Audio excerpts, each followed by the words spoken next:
오늘 생활 속 한국의 보자기에 대해서 소개하게 될 조선대학교 미술대학 명예교수로 있는 노은희입니다. 여러분은 보자기에 대해서 어떻게 생각하시나요? 보자기가 뭐라고 생각하시나요? 21세기에 한국에 살고 있는 우리들의 보자기에 대한 생각은 어떤 것이며, 또 제가 오늘 소개할 19세기 조선시대 보자기는 어떤 것이 있을 것인가 한번 여러분들과 함께 이야기를 나누어 보고자 합니다. 그래서 우리나라의 가장 오래된 보자기는 전라남도 순천 서남사에 남아있는 용문자수탁이라고 하는 건데, 이건 고려시대 유물로 명나라와의 교류를 나타내고 있는 하나의 유물로서 중앙에는 용무늬, 구름무늬, 문자무늬 등이 들어있고, 또 이거는 바탕 전체를 자수로 하고 그 위에 다시 용이나 문자를 넣음으로써 입체적인 효과를 나타내는 그런 특이한 자수기법을 보여주고 있는 귀중한 자료입니다. 그래서 보자기라고 하는 것 자체는 사각형의 천을 의미하기도 하지만, 이 사각형의 천이 덮거나 싸거나 하는 그런 일종의 물건을 싸는 용도의 천이었습니다.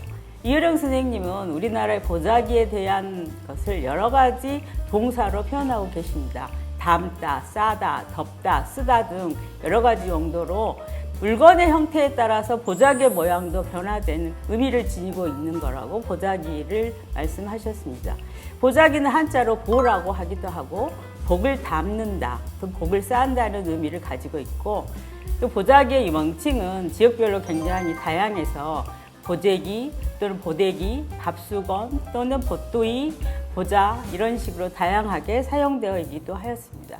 또 보자기의 용도는 그것을 알려주는 문헌으로서는 상방정례가 있는데, 이 상방정례는 영조 때 기록된 문헌이고, 또 고종 19년에 기록된 궁중반기도 순정무 혼례에 관련된 여러 가지 물품에 대한 보자기의 기록을 포함하고 있습니다. 용도로 보자면 생활 속에 녹아있는 생활보가 굉장히 많이 있는데요. 돈을 쌌던 전대보라든지 상을 덮었던 상보, 보선본을 넣었던 보선보, 경대보 등등 다양한 형태의 생활 보자기가 있고요. 그래서 이 보선보 같은 경우는 여성들이 시집을 갈 때 자신의 발 모양을 그린 종이를 귀중하게 담아서 거기에 모란이나 연꽃 같은 길상무늬를 수를 놓아서 영원히 간직하기 위해서 가지고 갔던 그런 보자기가 있는가 하면, 또 주머니 형태로 조각보를 만들어서 쓰다 남은 천을 담아서 다음에 재활용할 수 있도록 하는 그런 조각보도 존재했었습니다. 그리고 옷을 쌌던 옷보도 있고요. 또 용도로서는 혼례용으로 가장 많이 보자기를 사용했었는데, 이제 여자아이들이 혼인을 하게 되기 전까지 이것을 바느질 교육의 목적으로 보자기를 만들기도 했지만, 사대부처럼 돈이나 권력이 많으면 많을수록 많은 물건을 싸서 보냈기 때문에 심지어 부잣집에서는 보자기가 시집갈 때 5, 600개가 필요한 시기였다고 합니다. 그래서 수많은 보자기, 한보, 또 사주단자를 넣었던 보, 패백보 같은 것들이 혼례용보로 남아있고요. 그 다음에는 불교의식에 사용됐던 마집보, 공양보, 경전을 쌌던 경전보 같은 것들이 있고, 그 중에서 식사할 때마다 썼던 공양보가 가장 많이 사용되었고요. 그 다음에 특수 용도로 사용됐던 거는 사람이 죽을 때 명정을 샀던 보자기, 명정의 봉안보, 또 과부를 업고 갈 때 썼던 보쌈보, 또 제기들을 담아놨던 제기보 같은 특수 용도의 보자기들이 존재했습니다. 보자기의 분류로 보자면 사용 계층에 따라서 궁중에서 사용했던 궁중보, 또 민간에서 사용했던 민보가 있는데, 민보 중에서는 강릉을 비롯한 간동지방에서 많이 나타났던 나무 무늬의 자수가 놓여 있는 그런 자수보가 유명하고요. 궁보는 궁중용 보자기로 각종 길상의 의미를 지닌 문양 꽃이나 또는 학 같은 그런 물상문을 수놓은 것이 있었는데, 궁중의 보자기의 특이점은 뭐냐면 그 보자기가 제작된 년월일을 기록되어 있어서 이 보자기가 언제 제작되었는지를 저희들이 알 수 있다는 것입니다. 그래서 2017년 6월부터 9월까지 국립고궁박물관에서 전시되었던 조선왕실의 포장예술이라고 하는 전시에서는 책을 쌌던 책보와 그 다음에 폐물을 쌌던 그런 폐물보, 궁중에서 사용되었던 식기류를 쌌던 식기보 같은 것들이 굉장히 사람들의 눈길을 끌었습니다. 그 다음에 또 구조에 따라서 여러 가지 보자기의 형태를 나눌 수 있는데요. 안감을 대지 않았던 헛보, 그 다음에 안감과 겉감을 두 겹으로 댔던 겹보가 있고요. 또 솜을 두어서 했던 솜보, 그 다음에 조각천들을 이어서 만든 조각보, 또 일부는 종이로 보자기를 만들기도 했었는데 일부 또는 전체를 기름 종이를 먹여서 만든 식직보, 또 누벼서 만든 누비보 등이 존재하고 있습니다.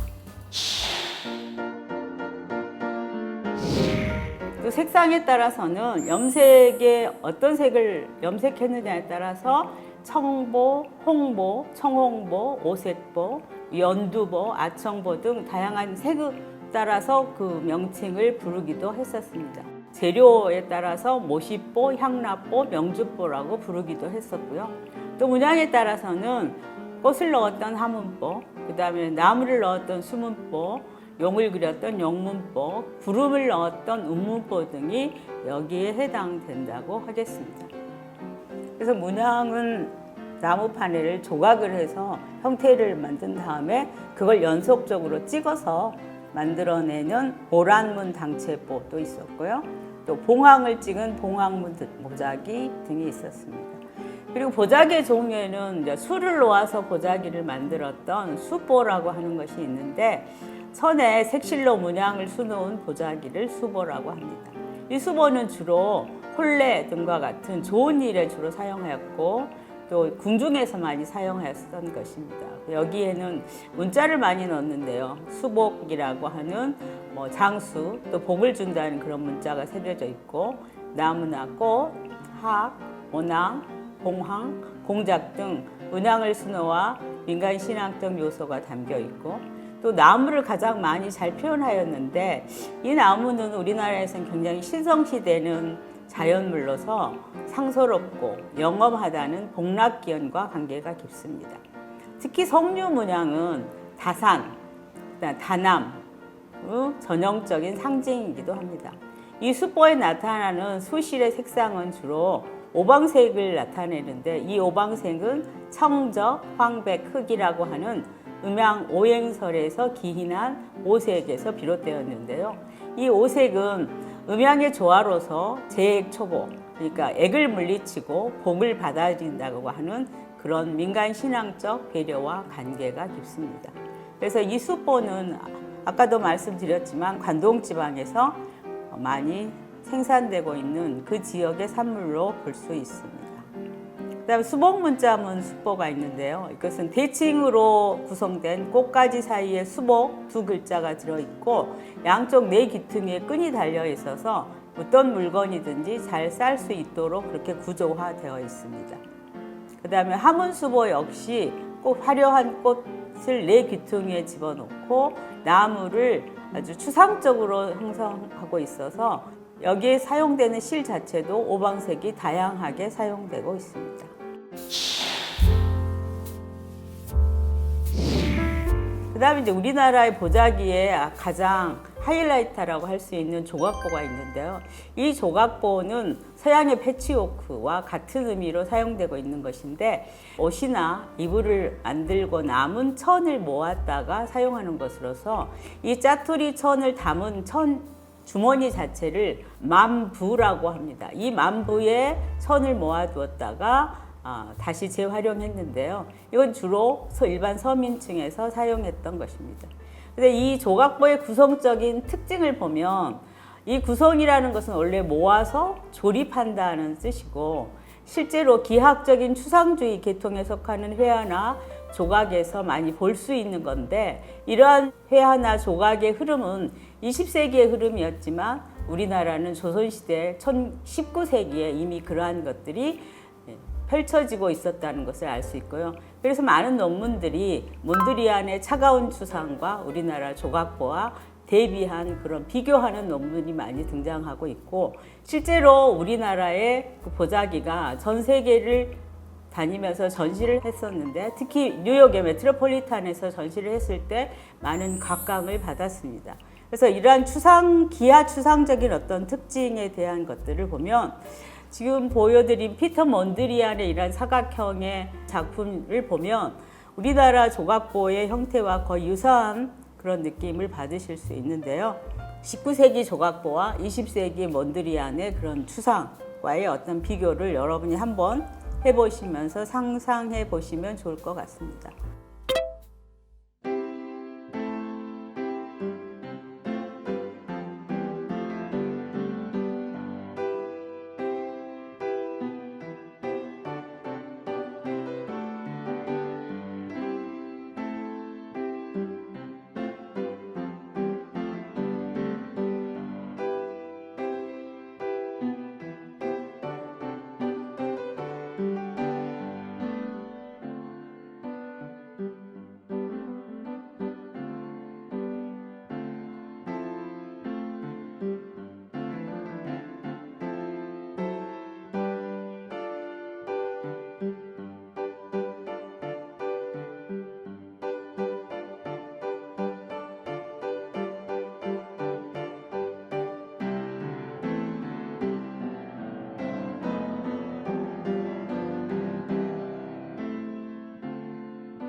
그다음에 이제 세 번째로 색의 조화에 대해서 말씀드리겠는데, 보자기의 색의 조화는 이부적인 질서와 우연성을 바탕으로 현대미술의 색채미를 나타내주고 있고요.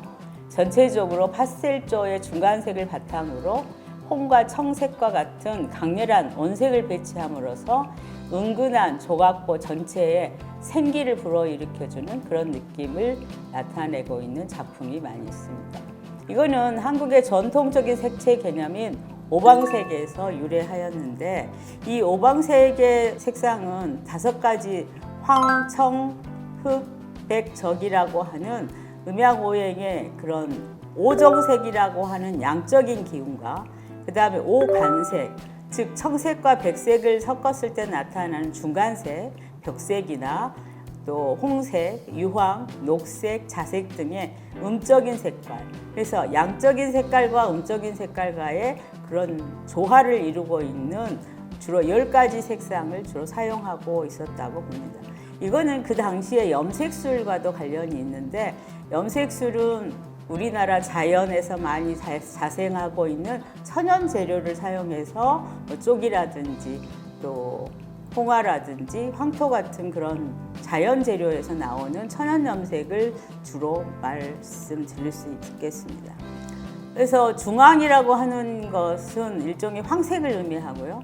동쪽으로는 청색, 또 서쪽으로는 백색, 북쪽으로는 흑색, 남쪽으로는 적색을 의미한 그러한 방향의 의미, 또 이것들이 가지고 있는 목화토금수의 의미, 이런 것들이 우리들 삶의 여러 가지 그 방위적인 문제 또는 색의 따뜻함과 차가움에 대한 그런 문제들이 동시에 나타났고요. 그래서 이것의 오정색을 중심으로 중간중간 나타나는 간색, 홍색이나 자색이나 유황색이나 녹색이나 벽색이라고 하는 그 옅은 푸른색, 이런 것들이 서로 조화를 이루면서 전체적인 보자기 형태의 조형미를 나타내고 있습니다. 조각보는 주로 청색과 홍색을 주로 많이 사용하였고, 그 청색과 홍색의 강렬함을 무마하기 위해서 중간톤의 파스텔 톤들이 중간중간 들어가서 일종의 긴장감을 주기도 하고 또 때로는 포근함을 주기도 하는 한국 전통 색채미를 나타내 준다고 할 수 있습니다. 근데 홀레용에서는 주로 적색과 홍색이 앞뒤로 겹보로 많이 사용되었는데, 이거는 남과 여의 어떤 의미도 있고 복락의 의미들이 들어있어서 주로 청색과 홍색의 의미를 가진 홀레용 보자기가 많이 등장하고 있습니다. 그래서 전체적으로 이러한 보자기의 다양한 숫보나 조각보나 민보나 궁중에 사용했던 여러 가지 보자기들이 그럼 어떤 의미를 지니고 있겠는가 하면은, 첫 번째로는 포장의 의미가 있습니다.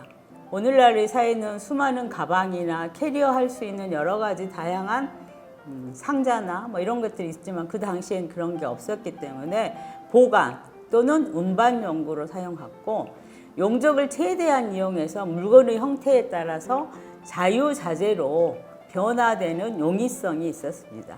이혜령 선생님 책에 보면은 도둑이 보자기를 머리에 두르고 들어갔다가 도둑질하고 나올 때는 그 물건을 싸갖고 나오는 용도로 사용되었다고 하는 재미있는 일화도 있긴 하지만 포장의 의미가 굉장히 강했고요. 두 번째는 기복적인 요인이 있습니다. 복을 쌓는다고 해서 각종 예물을 쌓던 혼례용 보자기들이 복을 비는 마음도 있고, 또 조각보를 하나하나 이어나감으로써 연장의 의미, 수명을 연장하는 장수의 의미도 있었고요. 세 번째로는 예의적인 측면입니다. 남에게 물건을 줄 때 그것을 포장해서 준다고 하는, 아름답게 치장해서 우리 요즘에 선물 문화가 많이 발달돼서 한편으로 그러한 과대 포장이 문제가 되기도 하지만 이런 보자기를 통한 그런 예의적인 측면을 강조하고 있고요. 그 다음에 네 번째로는 여성 교육에 관한 겁니다. 그래서 여자아이가 태어나면 그 여자아이가 한 6, 7살쯤 될 때부터는 그 모아놓은 조각보를 가지고 바느질 교육을 시켰고, 또 모아놓은 조각보의 색상들을 나열해서 배치하게 함으로써 미적인 감각에 대한 것들을 또 훈련을 시켰고, 또 그러한 조각보에다가 수를 놓게 함으로써 또 자수기법의 방법 등을 전수할 수 있는 일종의 여성 교육의 한 방편이었다고도 합니다. 그 다음에 다섯 번째는 자원의 재활용입니다. 요즘 많이 대두되고 있는 업사이클링과 같은 측면에서 이미 조선시대에 우리나라 많은 여인들이 천을 아끼기 위해서 서로 연결해서 모아서 새로운 어떤 것들을 창조할 수 있었다는 것. 그래서 짜투리 천을 모아서 폐품을 활용하는 것으로, 물론 조각보도 만들었지만 그러한 것들을 잔 모양으로 해서 여러 개를 연속해서 입체적인 감각을 내는 벽에, 잣벽에 같은 것을 만들기도 했고, 또 어린이들 옷이나 또는 골무 같은 것을 만들어서 작은 천을 잘 이용할 수 있도록 했던 것들이 보자기의 기본적인 형성이었다고 볼 수 있습니다. 지금까지 보자기의 종류, 또 보자기의 용도, 또 보자기의 재료, 보자기의 색상 등에서 알아봤고, 또 보자기에 가지고 있는 여러 가지 의미들을 우리가 되새겨 봤는데요. 그래서 일회용이나 다름없는 쇼핑백을 주로 사용하고 있는 많은 수가 늘어가는 것에 반해서 우리의 보자기가 실생활에서 활발하게 사용되지 않는다는 점은 참으로 아쉬운 점입니다. 최근 다양한 분야에서 보자기의 형태나 색상을 차용한 공예품, 미술품들이 만들어지고 있어서 세계에 우리의 문화를 알리는 역할을 하고 있습니다. 또 한편으로는 환경오염이 극대화되고 있는 이 시점에서 환경과 자원 절약의 차원에서 일회용이 아닌 다회용으로 우리의 보자기가 활용되어서 그 아름다움이 더욱 널리 알려지기 바라는 마음입니다. 지금까지 시청해 주셔서 감사합니다.